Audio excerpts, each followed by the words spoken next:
So rational exponents are powers that are fractions. So we've learned about powers that are regular numbers. For example, 3 to the second power means 3 multiplied by itself 2 times. So 3 times 3, which is 9. And we've also learned about negative exponents. For example, 3 to the negative second power means that the negative is going to flip it, and in other words, make it the inverse or the reciprocal. So it would become a fraction, and 3 to the second power would be the denominator, the bottom of that fraction. And so this would be the same thing as 3 to the negative second power. So rational exponents or fractional exponents are a little bit different. So let's look at an example. If you have the number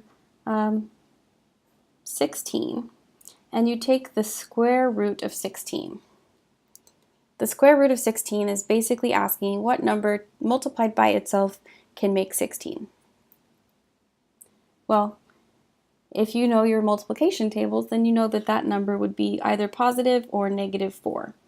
Most people would just say 4, but negative 4 is also an answer. So another way of writing the square root would be 16 to the 1/2 power. So this 1/2 is an exponent, it's a power.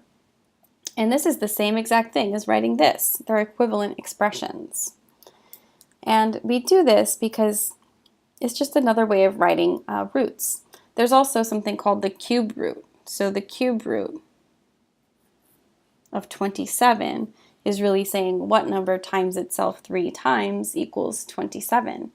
And that number would be 3. Another way of writing that would be 27 to the 1/3 power. So those are equivalent expressions as well. So when we're looking at expressions like this, the 16 is called the base. The 16 is called the base. The 1 is called the exponent. And the 2 is called the index. Let's look at another example, and then we can identify these different parts. Base, the numerator is the exponent, and the denominator is the index. So if I have 49 to the 1/2 power, what number here is the base? The 49 is the base, the 1 is the exponent, and the 2 is the index. And this can be written as the square root of 49. When we have square roots, we don't have to put a 2 here. It's already assumed that we're taking this square root if there's no number. But if you're taking a cubed root or a 4th root or a 5th root, you would have to identify the number, and that number is the index. And then the exponent is the 1. So the 1, even though it's not written, would be here. So it's 49 to the 1st power. What's the square root of that? It's 7, by the way. All right, so let's look at one more example. Let's say x to the 3/4 power. X is the base, 3 is the exponent, and 4 is the index. So if I were to write that as a radical or as a root, the x would be the number inside, the exponent would go here with the x, and then the index would be the root. So it would be the 4th root of x to the 3rd power.